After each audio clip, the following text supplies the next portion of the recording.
The new season begins, the youth takes over as we look for the three-peat. Is it going to happen?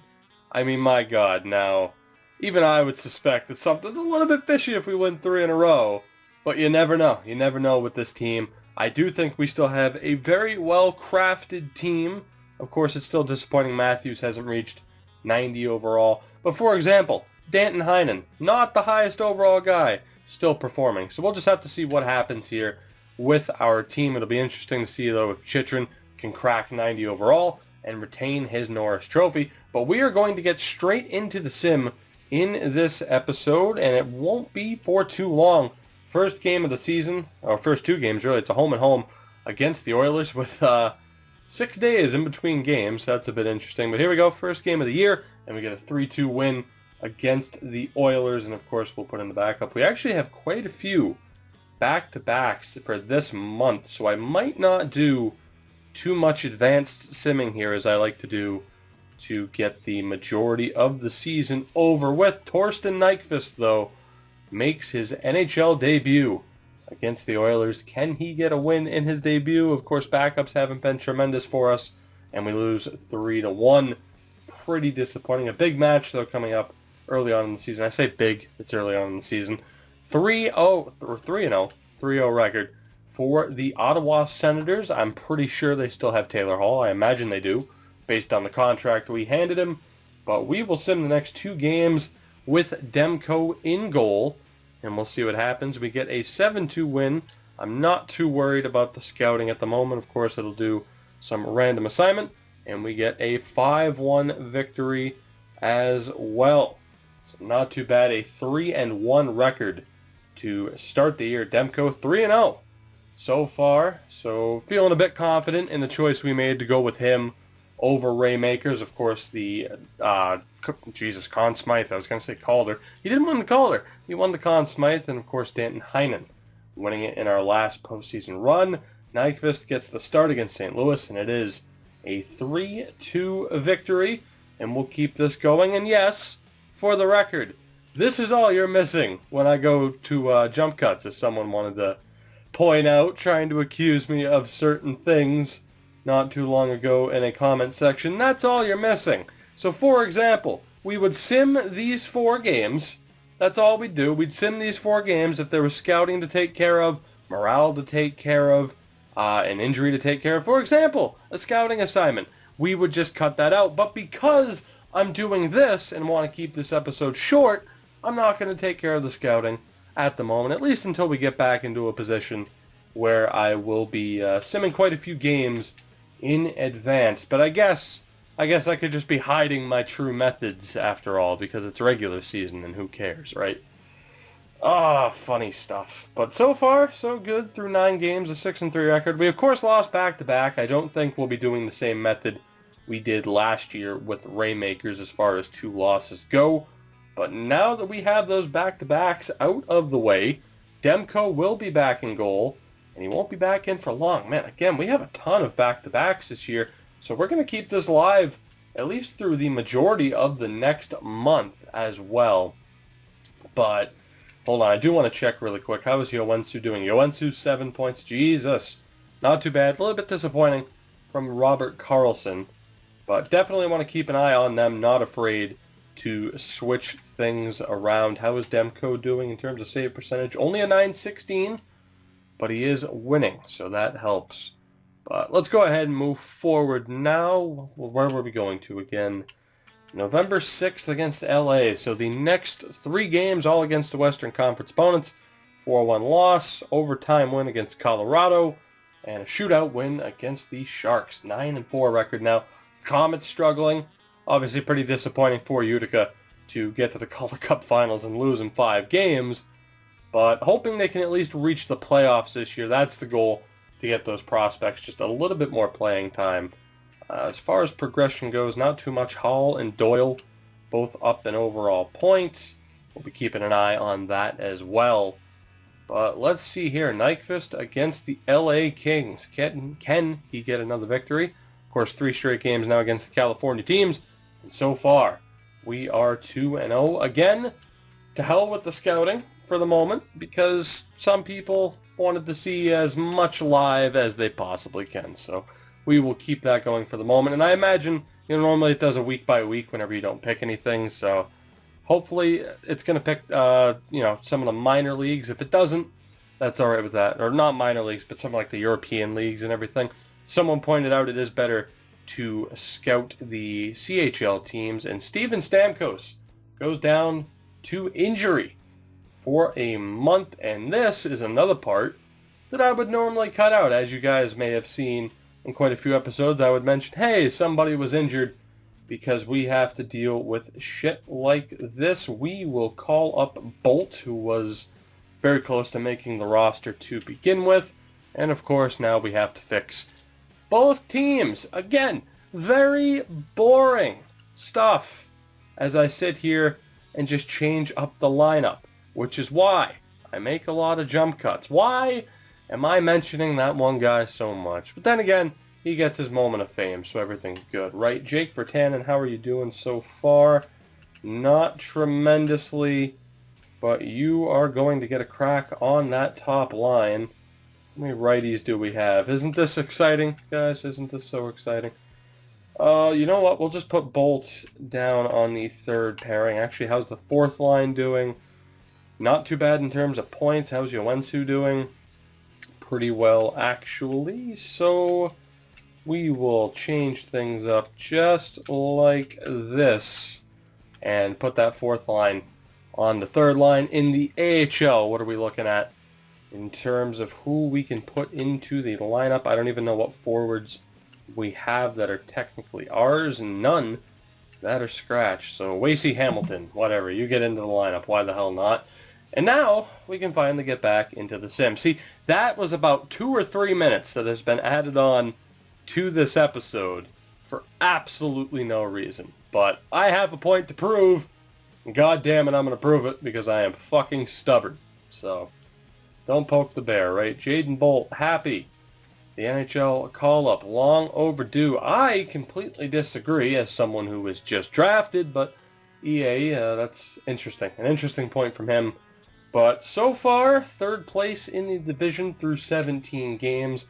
Not the best bit of hockey we've seen this team play. But again, I expected a decline this season. The question is just how big of a decline are we going to face?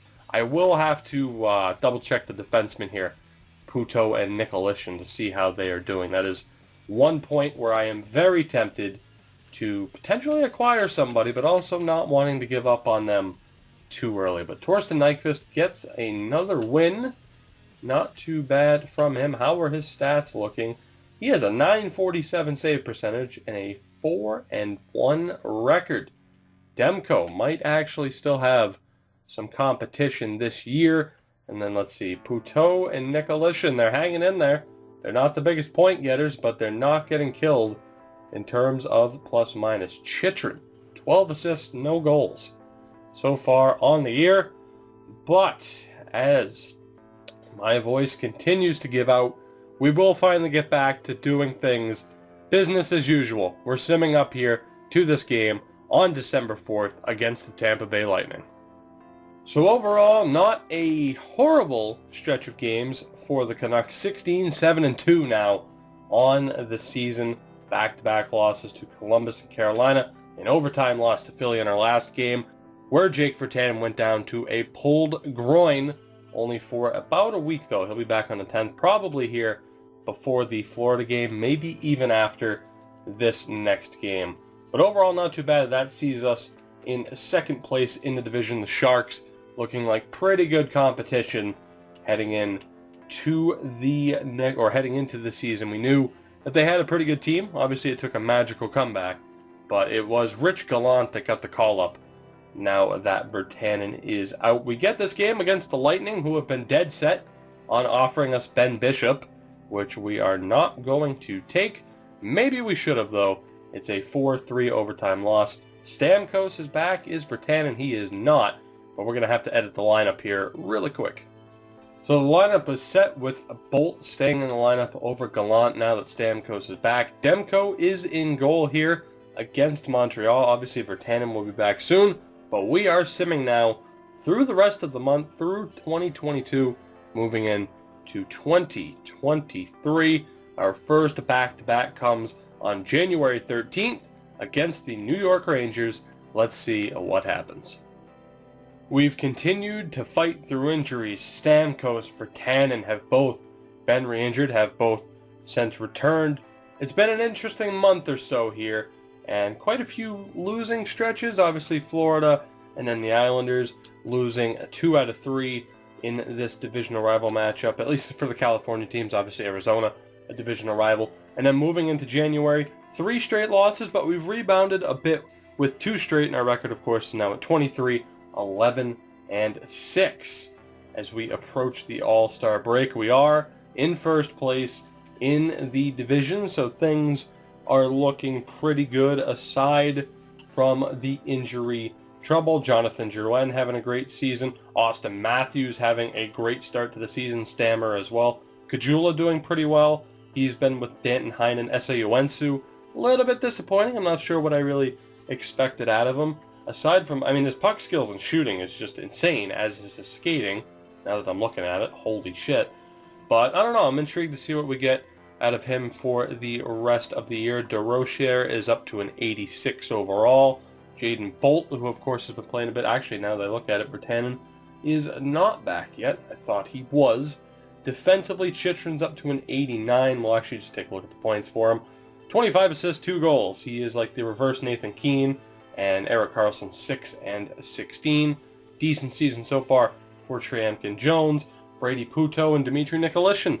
They're not killing the team.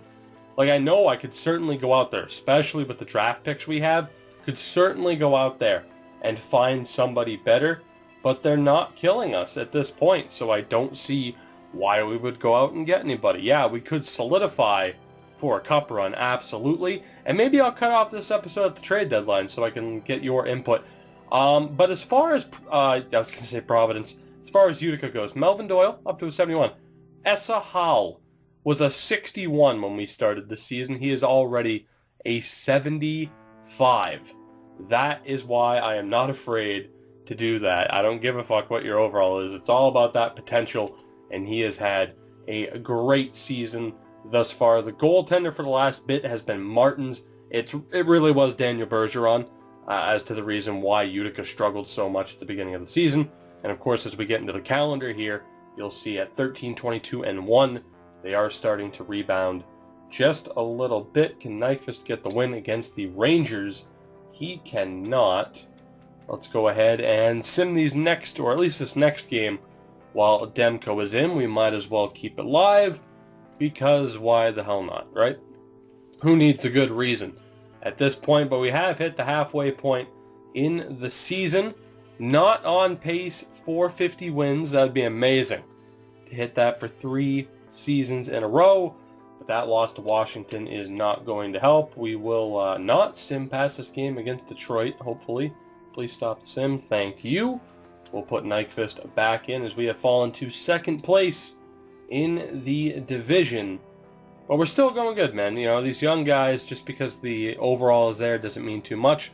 Like we said at the beginning of the episode with Danton Heinen, only an 85. He scores like an absolute madman, so it doesn't matter too much. Nyquist against Detroit to avoid another loss.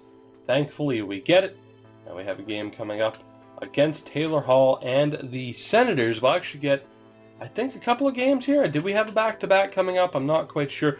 But I have already decided we are going to stop at the trade deadline. Once again, before we get there, we will take a look at player stats and see where we stand. And we're actually going to do a decent bit of simming here, at least these next 6 games. We are going to go up until this game on the 11th against the Toronto Maple Leafs. Let's see what happens. Will we still be in a playoff spot? We very well could fall out of a top 3 spot here in this division. 31, 13, and 8. That is where our record stands after a pretty solid sim period, going 4 and 2 to finish off this whole segment, branching in to February. From there, we are currently on a 3-game winning streak. Of course, the back-to-back here against Toronto and Calgary. Normally, I would sim the entire season. Normally, if I was going right up to the trade deadline and stopping it there, I would do it there. But we are getting offers for the likes of 89 overall Nikita Sherbak from Montreal, as well as Andre Palat from Tampa Bay. So we do have a couple of questions that need to be answered, and of course I want your help. Now first up, as you see, we are in a hell of a dogfight for the division title. 3 teams on 31 wins, with the Ducks not too far behind, but we do have a 97 rated offense. So quickly, let's take a look at everybody and really figure out what we need to do here. As far as the top line goes, nobody's going anywhere. Drouin, Matthews, and Stamkos doing very well. Drake Caggiula, 30 points on the year, not too bad. Danton Heinen performing well. Laurent Durocher is up to an 87 overall. He only has 18 points, but obviously he is going nowhere. Moving on to the third line, Esayu, not too bad really, 21 points, up to an 86 overall. We're keeping him. Jared McCann, not doing too bad. Jake Virtanen, he's missed a lot of time and only has 16 points. So I can't help but wonder, would it be worth moving on from Jake Virtanen? It's very obvious he's not going to eclipse that 85 overall mark, although we saw him at one point jump up to an 87, but he's never gotten back to that point. He has the attributes, but should we give him more time? He's only played 37 games. 16 points in 37 games is pretty good, but let me know what you guys think there. Bo Horvat is having a frickin' damn good year, man. 27 points on that fourth line. Cole Castle's 24, not too bad. Robert Karlsson's been the pretty big disappointment so far with 13 points. Still elite potential at 23 years old, but disappointed from him. I really don't think we're going to have to change anything offensively. Defensively, Chychrun, 89 overall, doing very well, 34 points on the year. Of course, 1 year left on his deal. We'll worry about that later. Karlsson performing well. Tryamkin performing well. Seth Jones, 15 assists on the year. The big question, Puto, 8 points, he's a +4. 1 point for Nicolishin, he is a +16. Keep in mind, these guys are both top 6, 25 years old in the case of Brady Puto. They're not going to get much better than they are now in terms of overall, but they're performing. And that, of course, was my question earlier. It's my question now. Do we ship them out to acquire somebody different? Now, keep in mind, that could have pretty severe cap implications down the line, but do we look for somebody better? Perhaps a veteran with an expiring deal so that we can go for another cup run? Do we look for someone with a little bit of potential? What do we do? Of course, we've tried to rebuild the defense through the draft, but they have been very, very forward heavy the past few years. Demko not having his greatest year, but overall, we've had some good development down in the AHL. Things are looking good. We're in that race for the division title, but of course we're stopping the episode here so I can get your feedback on what we should do, trade or no trade, as we head into the deadline and as we look to make the playoffs, yet again looking to win our 3rd straight division title. We have 30 games left. I don't imagine we'll win 19 of them to hit 50 wins, but a man can dream. So guys, as always, if you have enjoyed, make sure to drop a like down below. I would really appreciate it, as it helps out the channel more than you would think. And of course, if you haven't already, make sure to hit that subscribe button to continue following this series and to really, really help me out as we are looking to hit the 1K sub goal within the next few months, and we are getting rather close. Once again, that'll do it for this one, guys, and I will see you in the next one.